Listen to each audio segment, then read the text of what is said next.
Hello aspirants, welcome to my channel. मेरा नाम है दीपिका राघव और आज मैं आपको बताने जा रही हूँ कि 21 जनवरी 2024 को आप ऐसी कौन सी 3 गलतियां ना करें जिससे कि आपको सीटेट का एग्जाम में आप पास ना हो सके। इस बार हमको सीटेट का एग्जाम किसी भी हाल में पास करना है, क्योंकि आपको पता है कि इस बार सुपर टेट की और DSSB की बहुत सी वैकेंसीज का संभव है कि वो आ सकती हैं। तो इस बार का हमें सीटेट एग्जाम किसी भी हाल में पास करना है। तो बहुत से बच्चे ऐसी कौन सी गलतियां करते हैं जिसकी वजह से उनका सीटेट का एग्जाम पास नहीं हो पाता। मैं आपको वो 3 गलतियां बता रही हूँ। पहली गलती क्या है? पहली गलती में बहुत से बच्चे क्या करते हैं, आपको पता होगा कि आपका ऑफलाइन मोड है, तो मैं आपको बता रही हूँ जैसे कि आपने अपनी जो फॉर्म होगा, जब आपने अपना फॉर्म भरा होगा तो उसमें क्या होगा, आपको 2 लैंग्वेज बोली होंगी कि कोई से आपको 2 लैंग्वेज सबमिट करनी है।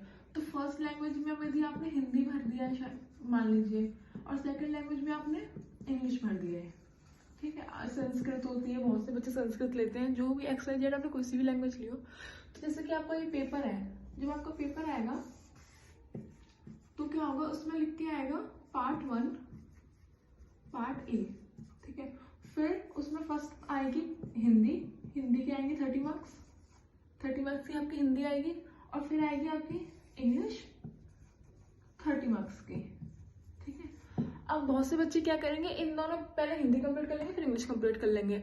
ये आप बहुत बड़ी मेजर मिस्टेक करेंगे, क्योंकि थोड़ी देर बाद आपको देखेंगे कि पार्ट बी है, पार्ट बी, और उसमें भी आपको हिंदी मिलेगी और इंग्लिश मिलेगी, ठीक है। तो अब आप सोचेंगे ये हिंदी और इंग्लिश इन दोनों का क्या करना है। तो आपको क्या करना है, यदि आपने अपनी पहली लैंग्वेज हिंदी भरी है तो पार्ट ए में आपको हिंदी करनी है, आपको ये वाली इंग्लिश को पूरा छोड़ देना है, ठीक है। और जब आप पार्ट बी में आएंगे तो उसकी आपको इंग्लिश करनी है, क्योंकि आपने लैंग्वेज सेकंड में इंग्लिश भरी है। अब पार्ट ए में से आपको वही लैंग्वेज करनी है जो आपने अपनी फर्स्ट लैंग्वेज में भरी होगी, और पार्ट बी में आपको वो लैंग्वेज चूज करनी है जो आपने अपनी सेकंड लैंग्वेज में भरी होगी। आपको पार्ट ए की हिंदी और इंग्लिश दोनों नहीं करने हैं। बहुत से बच्चे क्या करेंगे, जल्दी जल्दी में हिंदी और इंग्लिश दोनों अपनी कर लेंगे।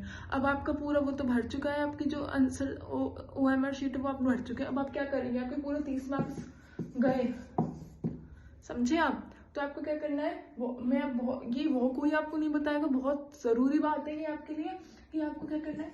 हिंदी, यदि आपने फर्स्ट लैंग्वेज इंग्लिश चूज की है, मान लीजिए फर्स्ट लैंग्वेज आपने चूज की है इंग्लिश अब अपने फॉर्म में, और सेकंड की थी हिंदी, तो पार्ट ए में आप हिंदी पार्ट छोड़ के इंग्लिश पार्ट फर्स्ट करेंगे, और पार्ट बी में आपको यदि हिंदी फर्स्ट में दे रखा है तो आप हिंदी ही करेंगे, समझिए। तो आपको ऐसा करना है, ठीक है। दूसरी बड़ी मिस्टेक आप क्या करेंगे, बहुत से बच्चे क्या करते हैं, इस बार है आपको ऑफलाइन मोड, तो बहुत ही आपको टाइम मैनेजमेंट बहुत ज्यादा करना है। और इस बार क्योंकि यदि ऑनलाइन मोड है तो आपको वैसे ही टिक लगा देते हैं आप माउस से, लेकिन आपको इस बार सर्कल करने हैं, तो आपको बहुत ज्यादा इस बार टाइम मैनेजमेंट का ध्यान रखना है, ठीक है।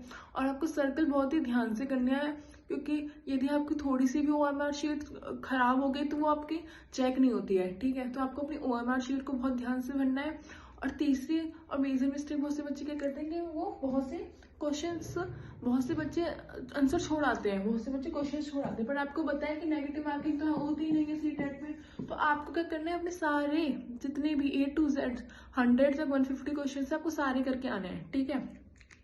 और आपको क्या करना है कि जैसे कि पैराग्राफ्स हैं उनको बहुत ध्यान से पढ़ना है कि वो क्या कहना चाह रहा है। अब आपको मान लीजिए कि आपको एक ऐसा क्वेश्चन है जो आपने पढ़ लिया और आपको समझ नहीं आ रहा कि अब इसमें क्या करें, तो आप MCQs पे जाइए, 1 2 3 4 MCQs पे जाइए। उनमें से आप ऐसा सिलेक्ट, आपको क्वेश्चन से ये तो पता चल जाएगा कि वो पूछना क्या चाह रहा है। तो आपको ऐसे ऑप्शंस देखने हैं कि आपको ऐसे 3 ऑप्शंस तो आपको ऐसे मिलेंगे जो चाइल्ड के खिलाफ होंगे, जो चाइल्ड को डिमोटिवेट कर रहे होंगे, चाइल्ड को ये कह रहे होंगे कि हाँ ये बच्चे गलत है, इसमें बच्चे गलत है।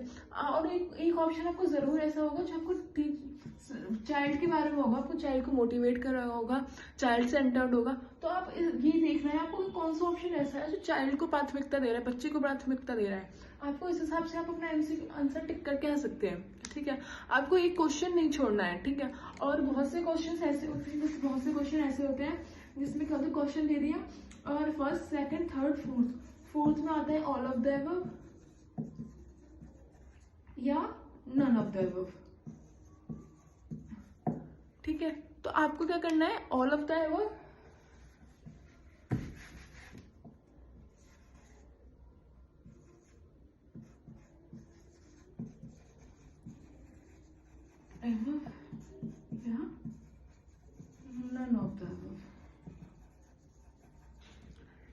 ऐसे क्वेश्चंस में बहुत ज़्यादा चांसेस होते हैं कि ऑप्शन यही फोर्थ वाला ही होगा। बहुत से मतलब आपके मान लो कि आपके 98% यही चांसेस होते हैं कि आपका ऑप्शन फोर्थ होगा। तो यदि आप बहुत ज़्यादा कंफ्यूज हैं कि क्या करें क्या नहीं करें, इसको टिक लगाएं कि नहीं, तो आप ऑप्शन 4 के साथ जा सकते हैं, ऑल ऑफ द अबव या नन ऑफ द अबव। ये देखा गया है कि 98% ये आंसर सही होता है, ठीक है। और आप अपने प्रैक्टिस सेट्स, जो अपने प्रीवियस प्रैक्टिस सेट्स है वो बहुत अच्छे से करके जाएं, क्योंकि सीटेट अपने बहुत ज़्यादा रिपीट करती है अपने क्वेश्चंस को, तो आपको वहाँ से पता चल जाएगा कि कैसे कैसे है, ठीक है। और कल है आपकी पेडोलॉजी की पहली क्लास, तो आपको उसको पेडोलॉजी की पूरी क्लास लीजिए, उसके बाद आपको कहीं से पेडोलॉजी पढ़ने की जरूरत नहीं, आपकी पूरी पेडोलॉजी कंप्लीट हो जाएगी। तो हाँ, ये है मेरी छोटी सी 3 ट्रिक जो आप गलतियां ना करके अपने सीटेट में मार्क्स लेके आ सकते हैं। Thank you. यदि आपको वीडियो पसंद आई हो तो like share and subscribe the video.